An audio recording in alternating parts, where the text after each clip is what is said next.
Yesus Kristus, bahwa kami rindu Tuhan hadir di tengah kami dan kami bersyukur Tuhan ada di tengah-tengah kami. Dan pada hari ini kami mau mendengarkan firman-Mu. Oleh karena Tuhan mengurapi hamba-Mu yang sederhana dan biasa ini dengan urapan yang baru dan segar daripada Tuhan. Dan taruhkan perkataan-perkataan firman-Mu dalam bibir lidah hamba. Dan biarlah umat Tuhan yang mendengarkan Tuhan buka hati dan pikiran untuk mengerti dan memahami firman yang kami dengarkan, yang berbicara tentang Engkau Tuhan Yesus. Terima kasih Bapa, segala pekerjaan setan dalam bentuk apapun yang berusaha menghambat menghalangi kami dalam mendengarkan firman Allah, kami sepakat usir tolak keluar di dalam nama Yesus. Hancurkan dan patahkan kuasanya, dan biarlah Allah Roh Kudus yang memimpin pemberitaan firman Tuhan dari awal tengah sampai pada tamatnya, jadi untuk hormat dan kemuliaan bagi nama. Dalam nama Tuhan Yesus, firman Allah yang hidup, hamba berdoa. Haleluya. Yang percaya berkata amin. Silakan duduk jemaat Tuhan.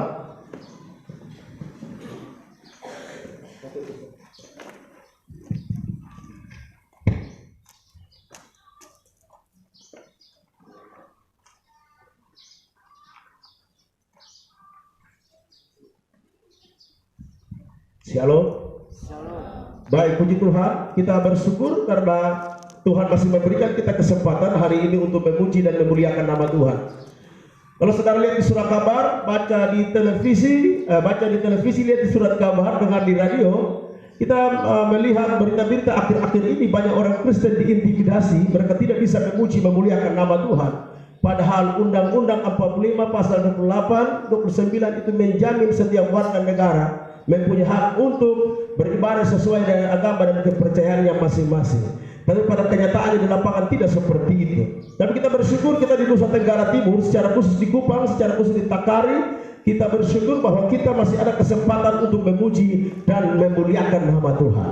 Banyak orang beribadah tapi tidak mengerti tentang ibadah. Kalau mereka sudah mengerti tentang ibadah, maka mereka akan mencintai ibadah dan Tuhan.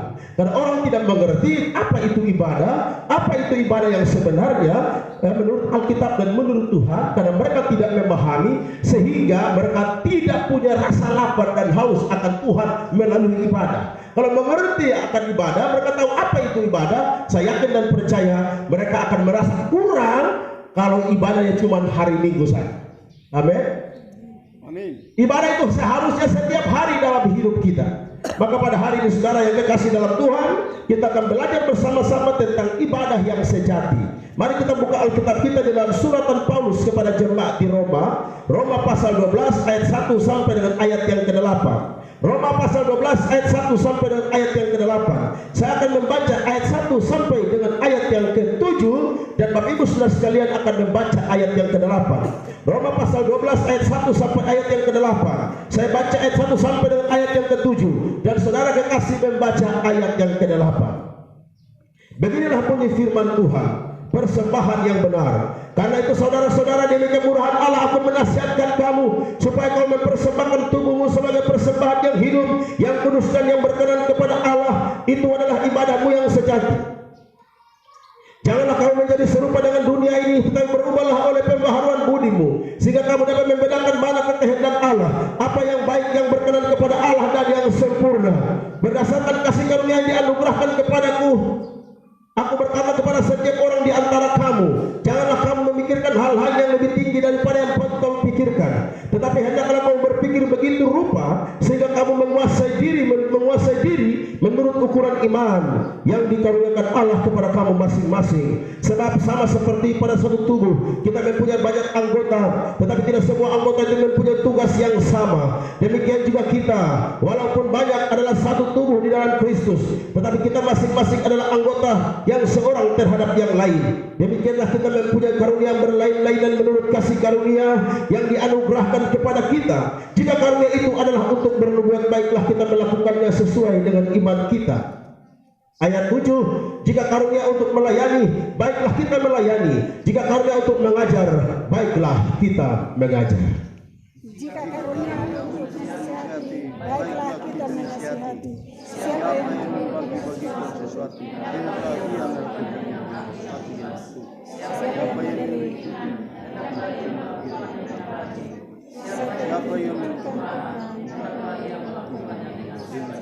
Puji Tuhan, izinkan kembali saya bacakan buat kita ayat 1. Karena itu saudara-saudara, demi kemurahan Allah aku menasihatkan kamu supaya kamu mempersembahkan tubuhmu sebagai persembahan yang hidup, yang kudus dan yang berkenan kepada Allah. Kalimat berikut perhatikan, itu adalah ibadahmu yang sejati. Garis bawah kalimat ibadahmu yang sejati. Hari ini saya mengajak kita sama-sama untuk belajar bersama-sama di bawah sebuah topik sederhana, sebuah tema khotbah pada pagi hari ini, yaitu ibadah yang sejati. Apa itu ibadah? Saudara-saudara, banyak orang memahami dia ibadah itu dalam arti menghadiri kebaktian di gereja, berdoa, menyanyikan pujian, memberikan uang persembahan, setelah itu selesai.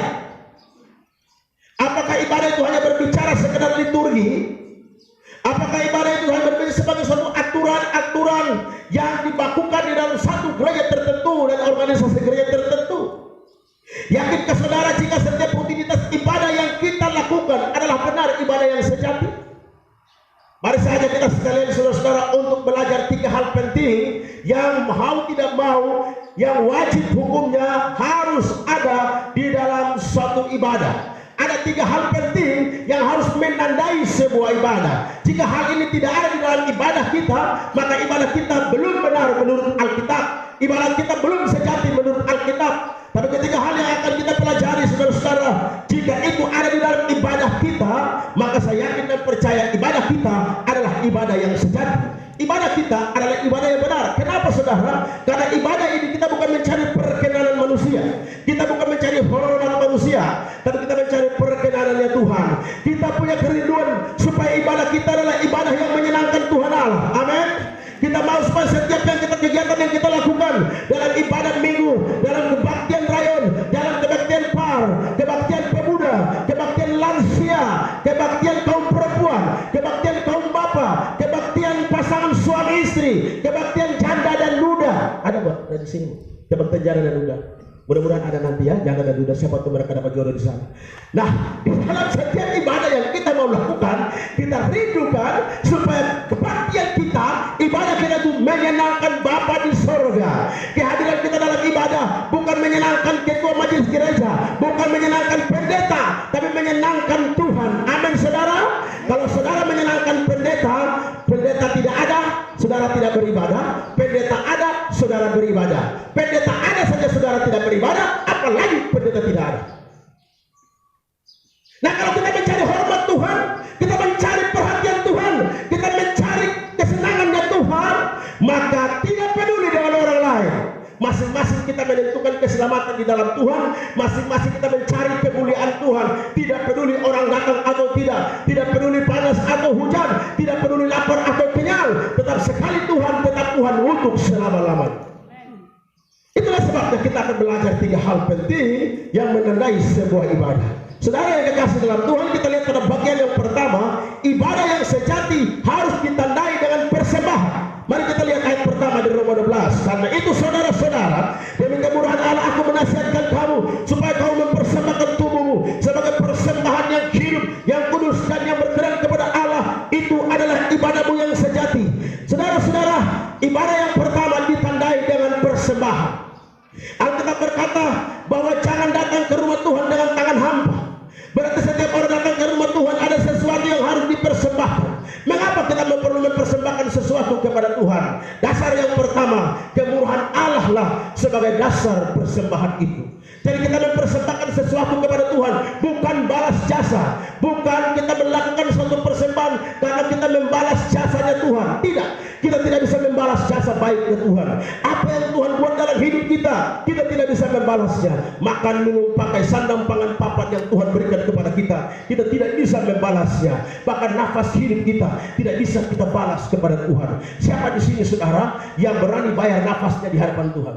Tidak ada seorang pun berani. Ketika saudara masuk di dalam rumah sakit, saudara dipasangkan oksigen O2, itu satu tangki saja itu sekitar 700.000 yang paling kecil. Masuk ke rumah sakit pakai oksigen dibayar. Bagaimana kalau Tuhan tuntut oksigen? Tuhan minta saja 1 hari 500 perak.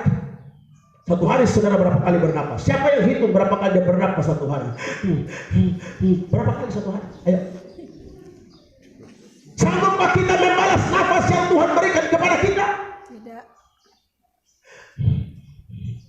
Saya percaya Tuhan memberikan nafas kepada kita, Dia tidak berikan dengan terpaksa. Maka di mana-mana pun kita bernafas dengan lega. Coba lihat orang di samping saudara, nafasnya tidak kedengaran, tapi dia bisa senyum karena dia masih bernafas. Coba perhatikan dengan baik-baik, jangan-jangan dia tidak bernafas. Perhatikan orang di sebelah saudara, jangan-jangan dia tidak bernafas. Tuhan tidak terpaksa memberikan nafas kepada kita. Kalau dia terpaksa memberikan nafas kepada kita, setiap hari nafas kita berbeda. Mama makan, mama minum, mama kerja, apa, semuanya terus kejar-kejar. Tapi Tuhan tidak berikan dengan paksa, dan Tuhan juga tidak minta bayaran sepeser pun atas nafas yang diberikan kepada kita. Hal yang paling hina, hal yang paling kecil, saudara bersyukur kalau bisa kentut, saudara. Saudara, Pak Pendeta omong jorok, Alkitab di dalam surat Korintus berkata, dari yang paling mulia dari anggota tubuh sampai yang paling tidak mulia, itu karunia Tuhan. Amin.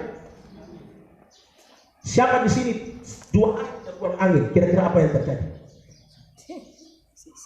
Mulutnya besar, makin besar. Mulutnya menjadi berubah, bunyi trompet.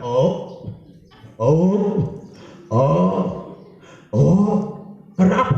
Angin tidak keluar pada tempatnya, dia salah sasaran. Dan itu sangat menderita. Saudara, saya yakin kita dalam berkumpul seperti begini, ada yang membuang angin, dia tahan setengah mati.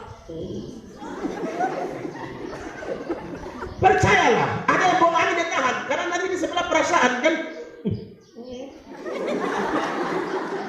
Bayangkan saudara tidak bisa buang angin saja, itu menderitanya luar biasa. Tapi kalau Tuhan bisa izinkan kita lepas angin, itu anugerah. Amin. Kita orang Indonesia dan orang bule beda. Orang bule jangan sama-sama dilepas, dia lepas biasa saja. Kita orang Indonesia paling heboh. Saudara mau masuk kamar mandi, tiba-tiba di sebelah bunyi, lalu kita mulai heboh. Pas keluar, oh kamu paling heboh. Jadi bersyukur, ini hal yang terkecil saja. Tidak kita bisa balas untuk Tuhan. Amin. Maka kita mempersembahkan sesuatu kepada Tuhan, bukan balas jasa, tapi sebagai ungkapan syukur atas apa yang sudah Tuhan kerjakan buat kita. Kita mempersembahkan sesuatu karena kemurahan Allah. Kemurahan Allah yang bagaimana?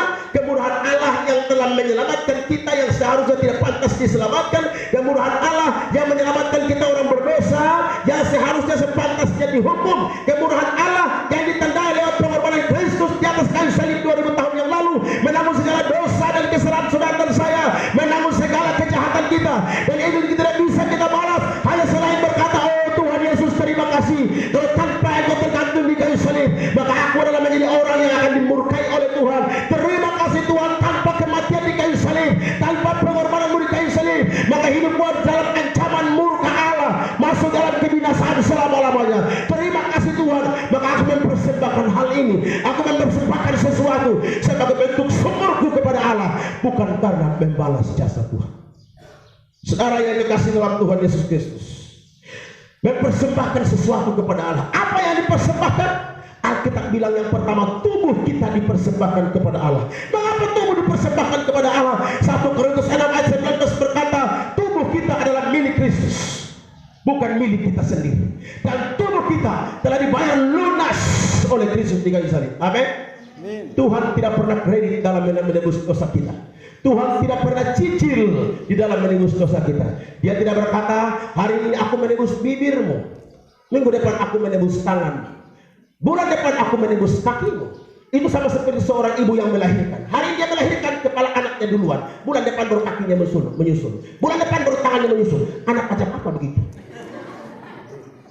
Tuhan tidak pernah cicil di dalam membereskan masalah dosa. Tuhan tidak pernah cicil cara menebus kita. Dia menebus tubuh kita dengan darahnya, maka tubuh dia adalah milik Kristus. Beberapa waktu yang lalu saya berbicara di Orang Muda dengan sebuah topik yang sedikit menggelitik, sebuah topik yang sedikit geli kelihatannya. Topik itu adalah berbunyi, kemana dan kepada siapakah tubuh ini harus kuserahkan? Mau tahu kemana? Nanti undang di pemuda nanti. Kemana dan kepada siapakah tubuh ini kupasrahkan? Ini sangat luar biasa, ya. Saudara-saudara, tubuh kita adalah milik Kristus, bukan milik kita sendiri. Maka Paulus berkata, hidupku bukannya aku lagi, tapi Kristus dalam aku. Aku bukan milikku, tapi aku milik Kristus sepenuhnya. Maka aku mempersembahkan tubuhku kepada Allah, karena tubuhku adalah milik Yesus Kristus Tuhan. Hal yang berikut, tubuh dipersembahkan kepada Allah, tapi ada persyaratan untuk mempersembahkan tubuh kepada Allah. Dalam perjanjian lama, ketika korban dipersembahkan, binatang atau hewan yang dibawa itu dipersembahkan, itu binatang yang tidak boleh cacat, binatang yang tidak boleh ada sakit penyakit, binatang yang harus sehat gemuk, yang dapat dipersembahkan kepada Tuhan. Maka ada 3 persyaratan. Kembali kita lihat Roma pasal 12. Ada 3 persyaratan dalam mempersembahkan tubuh kita kepada Allah. Yang pertama, tubuh yang hidup. Yang kedua, tubuh yang apa? Tubuh yang apa? Tubuh yang kudus. Kemudian tubuh yang berkenan kepada Allah. Itu yang kita persembahkan kepada Allah. Persembahkanlah kepada Allah tubuh yang hidup, yang kudus, dan yang berkenan kepada Allah. Tubuh yang hidup, mempersembahkan tubuh yang hidup kepada Allah. Tubuh yang hidup mempunyai 2 pengertian. Hidup yang pertama adalah berbicara dalam arti yang sebenarnya. Hidup yang kedua berbicara tentang dinamis, hidup yang dinamis. Jadi persembahkanlah tubuhmu kepada Allah dalam arti yang sebenarnya. Tubuh yang hidup. Lihat orang di sebelah saudara, hidup enggak saudara? Tubuh yang hidup itulah yang dipersembahkan kepada Allah. Atau jangan-jangan saudara pernah menghadiri sebuah pemakaman, suatu peristiwa pemakaman, lalu kemudian pendeta berkata, saudara-saudara, mari kita menyerahkan jenazah Pak Martinus ke dalam tangan Tuhan, biar Tuhan bentuk dan pakai sesuai dengan kehendak. Ada pernah begitu? Tidak pernah jenazah dipersembahkan kepada Tuhan, tidak pernah mayat dipersembahkan kepada Tuhan, tidak pernah orang mati dipersembahkan kepada Tuhan. Jadi mempersembahkan tubuh kepada tubuh yang hidup dalam arti yang sebenarnya, hidup yang masih bisa bernafas, yang masih bisa bernyanyi, yang masih bisa meloncat buat Tuhan, yang masih bisa berkarya, yang masih berbuat sesuatu. Tubuh macam itulah yang dipersembahkan kepada Allah. Tapi ada orang yang hidup tapi kelihatan mati. Ada orang yang hidup tapi tidak ada kreativitas. Ada orang yang kelihatan hidup tapi tidak produktif. Maka orang macam begini lebih baik kita berdoa dan kirimkan ke rumah Bapa, tempat yang tenang di mana tidak ada lagi perang.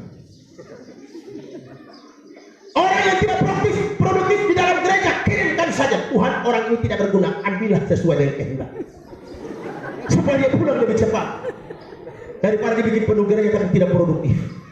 Amin saudara. Tuhan mau tubuh yang hidup dan produktif, yang bisa menghasilkan sesuatu, yang bisa berbuat sesuatu.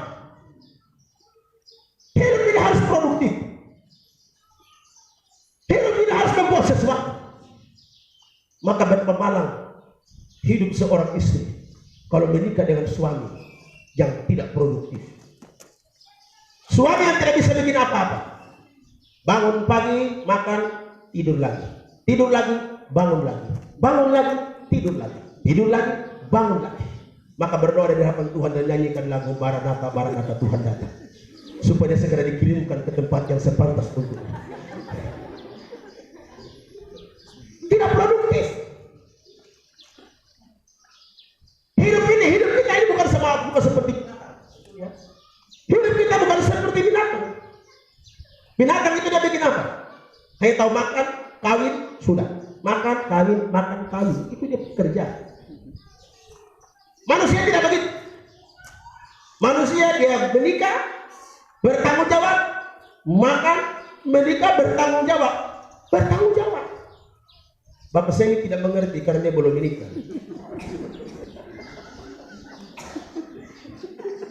Ada orang yang menikah lalu mentelantarkan keluarga. Masih baik seekor ayam. Ayam itu dia kawin selesai, mama yang jaga anak, dia mencari nona lain lagi.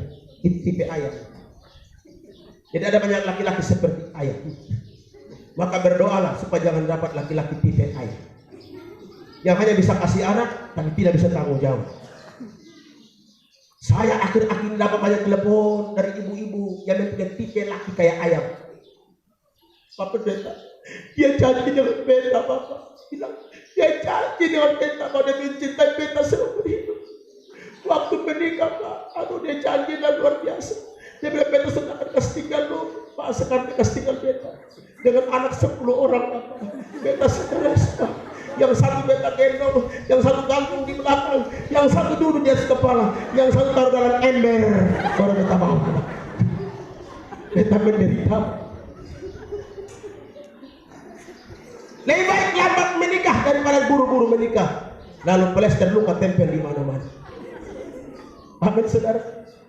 Luar biasa. Maka berdoalah supaya hidup kita tubuh yang produktif, yang bisa berkreasi, yang bisa berbuat sesuatu untuk Tuhan. Jangan hidup tapi kelihatan mati. Dan biarlah kita kelihatan kepada orang. Ini orang tidak ada arti apa. Ini orang kelihatan bodoh-bodoh, tapi ketika excel dia luar biasa. Amin. Amin. Saya bertemu dengan setiap orang. Kesan pertama orang yang bertemu dengan saya adalah saya ini adalah preman.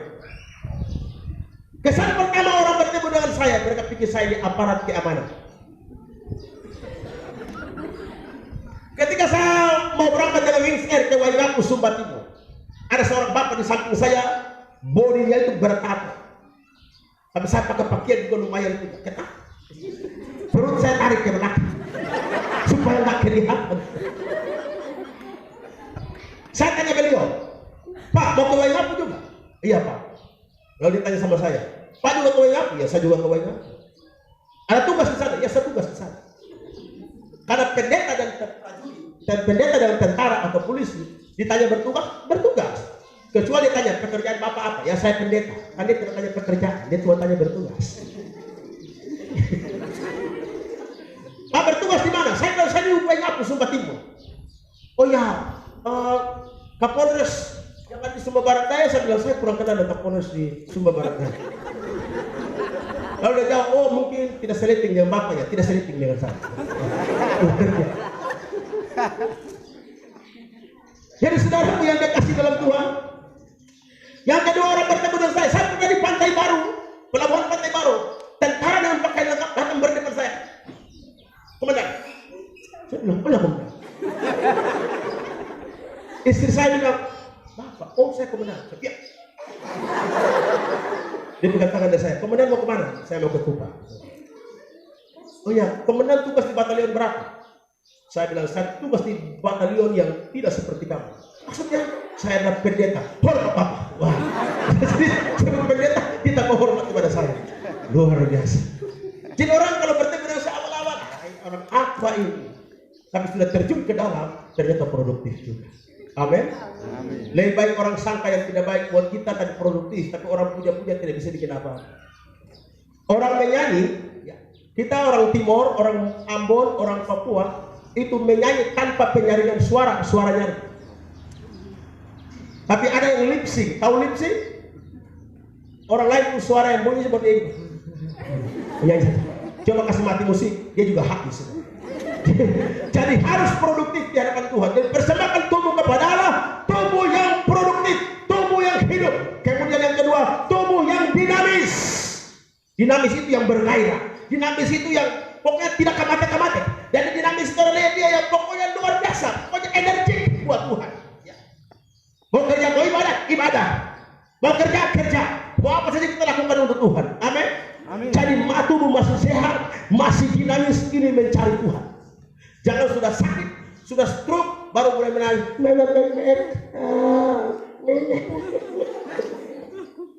Masa bayar? Masa bayar? Sakit apa? Kenapa harus stroke? Baru datang sama Tuhan. Ketika kita doakan orang yang sakit di rumah sakit, yang napasnya mulai turun naik, sebentar lagi akan pulang ke rahmatullah. Kita bilang sama dia, mau didoakan? Mau didoakan? Mau didoakan? Cepat Bapak kurang aja. Coba ini orang pasien kurang aja. Jadi ketika orang mau sekarat, orang mau kamar cari Tuhan, kenapa tidak dalam keadaan sehat kita cari? Saudara, akan datang saatnya banyak orang yang menyesal tidak mencari Tuhan pada waktu hidupnya masih dinamis, pada waktu tubuhnya masih kuat, masih sehat, pada waktu tubuhnya masih genap. Kenapa harus lumpuh baru datang sama Tuhan? Kenapa harus sakit baru datang sama Tuhan? Kenapa tidak dalam keadaan sehat kita mencari Tuhan? Ini sebenarnya sesuatu pengajaran bodoh dari setan yang sebentar ditanam dalam pikiran umat Tuhan. Ada yang berkata, masih sehat, senang dulu. Nanti sudah sakit baru, saya mau melayani Tuhan. Oh Tuhan, pakailah hidupku. Tuhan bilang, minggir. Banyak kejadian yang saya jumpai seperti itu. Baru dia bersaksi, kita bersyukur kepada Tuhan. Untung beta tabrak anjing dan jahat. Bibir tempel di aspal, raba gigi hilang 3. Baru beta datang kepada Tuhan. Ada nona-nona muda yang tidak boleh mencari Tuhan. Giliran sudah disakitin pacarnya, baru datang mulai diibadah. Kenapa? Kenapa tersakiti baru datang? Datang kepada Tuhan dalam keadaan kuat dan sehat. Bersaksi untuk Tuhan. Seorang pemuda ketika di Jakarta, saya pimpin pemuda di Jakarta beberapa tahun yang lalu. Lalu kemudian dia bersaksi, satu nona dia bersaksi luar biasa. Aku bersyukur kepada Tuhan teman-teman, karena aku baru diputusin pacar. Saya kaget. Dia pun pacar kasih putus dia bersaksi. Saya bersyukur pacar putusin saya. Bagaimana saudara? Kalau diputusin pacar bisa tidak bersaksi? Saudara tidak akan bersaksi. Malah bantal di rumah habis semua.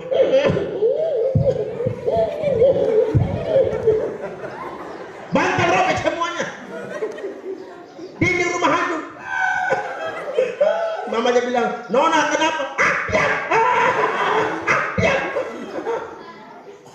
Dia lari ke jembatan Liliba, dia lompat saudara. Dia lompat, takanya di pohon musafir, turun kena batu, kaki patah, tidak jadi mati. Baru dia menyesal. Jadi masih sehat, masih kuat. Kita memuliakan Tuhan. Saya melayani Tuhan sejak usia 16 tahun. Dan umur 16 tahun saya melayani Tuhan sampai hari ini. Sudah 24 tahun. Dalam keadaan kuat dan sehat. Saudara, dulu saya, kenapa Tuhan panggil saya melayani Tuhan? Karena saya seorang penjual kue paling laris. Roti kukus. Setiap hari saya jual kue keliling kampung.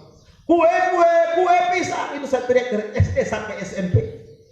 Mulai dari jalan kaki sampai naik sepeda.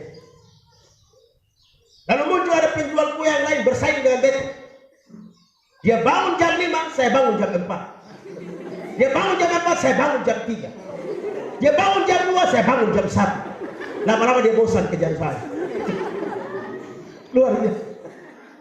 Saya jual kue keliling kampung. Ada ibu-ibu sudah kenal. Roti kukus, dia bilang pasti Markus Kukus yang datang. Saya roti kukus, kus, sini kus. Dia beli kue saya, dia putar teh manis, dia suruh saya minum dan sekaligus makan kue yang saya jual. Itu satu pekerjaan paling aneh seumur hidup saya dan tidak terulang lagi. Di mana penjual menjual kue, dibeli oleh pembeli, kembali dimakan sama penjual. Itu aneh tidak aja. Jadi saya jual kue keliling kampung, saya kerja batu bata, saya panjat pohon kelapa. Satu hari saya panjat pohon kelapa bisa 12 pohon. Sekarang satu pohon dia saja gementar. Saya jual ke pasar, saya dagang. Lalu Tuhan mungkin Tuhan bikin rapat besar di surga. Tuhan bilang coba bawa kosong lihat itu. Lihat itu hitam manis. Kosong lihat. Yang hitam manis kosong lihat. Dia jual kue laris. Coba kita panggil dia. Dia berteriak Injil. Pasti banyak orang diselamatkan. Maka tahun 97, tanggal 25 Mei, hari Kamis, jam 3 sore, saya dipanggil untuk melayani Tuhan sampai hari ini. Jadi saya menjadi pengkhotbah KKR itu mulai usia 16 tahun. Saya ingat pertama kali saya khotbah di hadapan 100 orang. Pertama kali. Jadi saya melayani bukan karena saya tamat teologi. Jadi saya melayani baru sekolah teologi. Bukan sekolah teologi baru melayani. 16 tahun. Dan sekarang sudah 24 tahun saya melayani Tuhan. Dan tetap sehat sampai hari ini. Walaupun berapa kali jatuh motor di Rote gara-gara tabrak anjing dan kerbau. Saudara, Rote dan kita beda. Di kampung kita binatang dikandangkan. Di Rote sawah yang dikandangkan. Jadi kalau kita lari kencang-kencang tiba-tiba kerbau keluar, wah, langsung masuk bang kolong. Untuk saya tidak mati. Untuk saya tidak mati. Tabrak babi 5 ekor plus anjing 3 ekor. Langsung terjun bebas. Wah. Tapi saya tidak mati. Masih kuat sampai hari ini melayani Tuhan. Lalu saya sudah belajar ilmu bagaimana cara tabrak babi, lalu babi yang tapis bukan saya. Maka saya kencang ketika babi muncul, saya tahan. Tabrak babi jatuh, babi bilang tega lu. Kemarin lu jatuh, kok sekarang gue yang jatuh? Karena saya sudah tahu. Jadi mempersembahkan tubuh kita sebagai persembahan hidup dalam arti yang sebenarnya, hidup yang dinamis. Kemudian yang kedua, persembahkan tubuh yang hidup ke tubuh yang kudus yang kedua. Tubuh yang kudus artinya dipisahkan dari kegelapan, dipisahkan dari dunia dan dikhususkan hanya untuk Tuhan. Kados. Kalau bahasa Ibrani kudus itu bilang kados. Sama-sama 1, 2, 3. Kados. Kalau bahasa Arabnya kuds. Kuds. Mulutnya kasih monyong dikit kuds. Artinya dipisahkan dari dan kepada Allah. Jadi saudara-saudara, tubuh yang kudus adalah tubuh yang dipisahkan dan dikhususkan bagi Allah. Roma pasal 6 ayat 12 berkata, jangan lagi dosa berkuasa dalam tubuhmu. Roma 6 ayat 13 berkata, jangan serahkan anggota tubuhmu kepada dosa untuk dijadikan senjata kelaliman, tapi serahkan tubuhmu kepada anggota tubuhmu kepada Allah, supaya dijadikan sebagai senjata kebenaran. Serahkan anggota tubuh kita kepada Tuhan. Mulut kita serahkan kepada Tuhan. Mulut yang dulu suka maki-maki, serahkan kepada Tuhan untuk beritakan Injil. Ada suami yang telepon saya dan berkata, Pak Pendeta, saya sulit menghadapi istri saya. Istri saya kalau ngomong seperti radio rusak, Pak. Saya menderita dibuat. Ada ibu-ibu yang suka cerewet, tapi gagap teknologi. Ada ibu-ibu yang cerewet, tapi buta teknologi. Ada ibu-ibu suaminya tukang ojek, sudah. Nah, tukang ojek ini pelanggannya kecil, besar, tua, muda, laki dan perempuan, ya Pak? Ketika suaminya ngojek depan rumah, mamanya keluar, Bang mau gonjing siapa? Dia telepon. Wah, ketika dia telepon, ada suara yang keluar. Nomor yang Anda tuju tidak dapat dihubungi. Setelah pulang suaminya, istrinya tidak senyum. Halo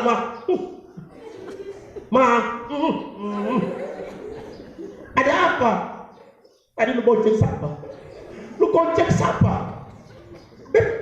Penumpang apa? Lu bonceng perempuan. Kan penumpang tuh, besok percaya. Telepon lu senang. Lu selalu telepon lu senang. Telepon ada perempuan yang angkat. Dia bilang apa? Dia bilang nomor yang Anda tuju tidak dapat dihubungi. Lalu suaminya bilang, oh itu Telkomsel. Mamanya bilang, oh jadi perempuan pun nama Telkomsel. Ini mama cerewet bodohnya minta ampun. Dan ada banyak suami yang menderita, yang sakit hati dengan istri. Karena suami ini tipe DKI, dibawa ke tiap istri. Dia ngomong di luar dia jago. Siapa yang melawan beta? Siapa yang menjago di beta? Tiba-tiba mama panggil, Pak. Iya mama. Bapak langsung jago hilang. Bapak jago bagaimanapun mama bersuara pasti diam. Tapi kalau di rumah saya bilang dengan istri saya, "Ma, saya bersyukur Tuhan kasih kamu istri yang luar biasa. Tapi mari saya bikin batasan-batasan tertentu. Ada hal-hal yang boleh kau campur dalam hidup saya, ada hal-hal yang tidak boleh kau campur." Begitu sih Pak? Iya. Di Gereja Kemah Injil Indonesia, saya adalah ketua komisi penginjilan. Jadi sebelum program-program yang saya buat, yang mengambil keputusan adalah saya, bukan mama, karena mama bukan ketua penginjilan. Tapi ada hal-hal yang bisa kita rembuk bersama-sama. Waktu menikah kita rembuk, anak kita berapa? Itu mesti kerjasama. Betul ya Bang Pendeta ya? Waktu pacaran, tadi saya bersyukur bertemu dengan mama di dapur. Mama kesaksian luar biasa. Bahwa waktu masa pacaran itu sudah berencana punya anak berapa. Nona-nona, kamu juga harus bikin rencana. Cari laki-laki yang pas. Kemudian bilang, "Kak, kalau ketemu menikah nanti anak berapa, Kak?" Kakaknya bilang, "Terserah adik saya." Kakak maunya berapa? Maunya 3 nih. Beta maunya 3. Terus adik 2 saka ya. Oh itu juga. Harus direncanakan. Saya ketemu banyak orang pacaran sampai di taman nostalgia, tidak tahu bikin apa di sana. Aduh adik belet belakang ini agak bongkok sedikit, mari beta kasih lurus. Itu modus namanya. Saudara pacaran itu ngomong apa saja. Masih pacaran sepanggil Ma, Pa, Mama, Papa, Papi, Mami, Mima, Pipa. Semua panggilan tidak jelas masih pacaran. Untuk apa kau berpacaran? Setiap orang yang berpacaran itu adalah persiapan untuk menikah. Jadi kalau belum mau menikah, jangan pacaran.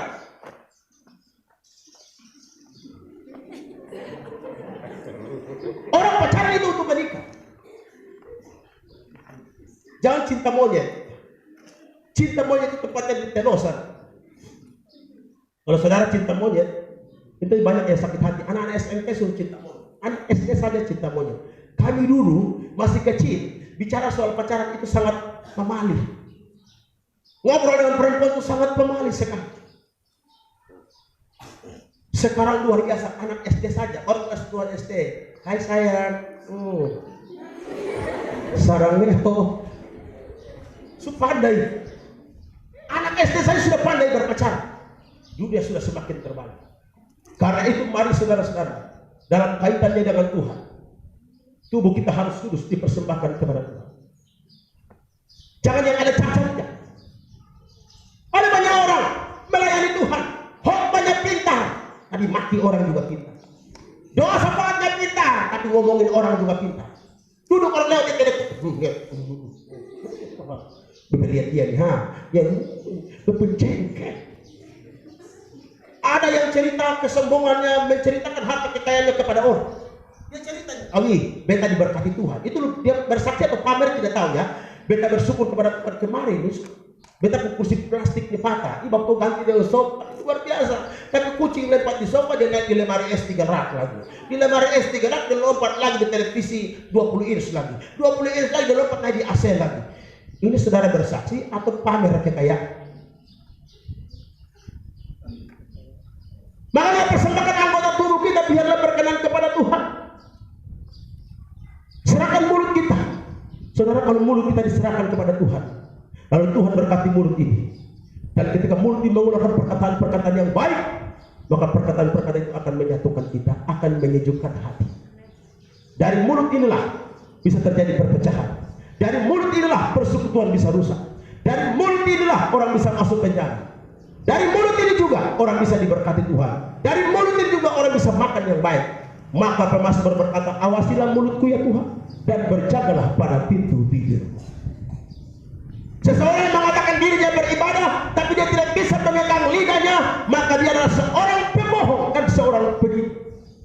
Oleh karena itu, saudara-saudara yang dikasih, kita persembahkan anggota tubuh kita kepada Tuhan sebagai persembahan yang kudus. Kemudian yang berikut persembahan tubuh selain yang hidup, selain yang kudus, juga tubuh yang berkenan kepada Allah. Alkitab berkata, jangan kita merawat tubuh kita untuk memuaskan keinginannya. Ada banyak orang yang merawat tubuh mereka dengan motivasi-motivasi yang bermacam-macam. Ada yang cat rambut. Tujuannya apa cat rambut? Sebelah kiri warna biru, bagian atas warna merah, sebelah kanan warna pink. Begitu dia jalan orang nyanyi, pelangi-pelangi alangkah indah. Dulu saudara, rambut keriting itu indah. Orang Alor itu banyak rambut keriting, indah. Itu kena sisir bambu patah. Tapi setelah modern dan tarik semua, dan ion rambut luar biasa. Tapi yang paling aneh, rambut tidak sesuai dengan wajah itu. Waktu rambut tidak sebelum diion, rambutnya mukanya cantik. Begitu diion, rambut tipis, muka tebal. Tidak apa-apa lah saudara. Orang menawarkan saya ada jenis sabun yang kalau kita pakai gosok badan putih semua. Itu ada di internet kalau tidak salah itu. Ada di YouTube. Orang apa pendeta? Pakai ini sabun. Bapak akan kelihatan putih. Saya bilang biarlah aku apa daya diri, biarkan saja. Ketika saya mandi, saya bilang sama anak saya, tolong garuk punggung bapak dong. Dia garuk dengan paku sudah bersih, belum putih nih pak. Jangan, bukan belum putih, sakit ini. Lupa sama kopi ini. Dia gosok. Kita merawat tubuh kita untuk apa? Saya pangkas rambut saya untuk kemuliaan nama Tuhan. Saya pakai jas yang terbaik. Saya pakai dasi yang terbaik untuk kemuliaan nama Tuhan. Amin. Amin. Saya pernah coba pakai bedak. Tapi ketika khotbah bedaknya luntur semua dan orang pada ketawa. Bukan karena ilustrasi yang saya ngomong, tapi muka saya sudah berbentuk pulau Semaun, pulau Kera. Itu bedak saya itu belepotan semua. Maka saya tidak pakai bedak lagi. Biar apa adanya. Istri saya bilang, Pak, kalau pakai bedak harus tempel meko. Sudah berhenti, Mak. Jangan bikin malu beta. Biarlah diriku apa adanya. Setiap pelayan Tuhan harus memperhatikan tubuhnya dengan baik. Apalagi para pelayan konselor yang suka datang tumpang tangan di orang. Ada hamba Tuhan datang tumpang tangan. Dalam nama Yesus. Itu dia air liur tampia semua. Orang pingsan. Bukan karena Roh Kudus kerja. Tapi mulutnya itu bau ikan. Dia tidak sikat itu. Ada yang kukunya tidak dipotong, kukunya panjang. Dia angkat tangan, dalam nama Yesus. Lalu orang itu bilang, aduh. Ternyata kuku tempel di sini, darah yang muntah. Maka perhatikan semua. Saya pernah perhatikan ada seorang Tuhan. Dia tumpang tangan di satu nona. Dalam nama Yesus. Itu nona bilang ibu. Buka tangannya. Buka tangannya. Setelah pulang saya tanya, nona kenapa? Bapak, betul mulut bau lagi. Lihat, perhatikan semua. Ada nona yang cantik sekali.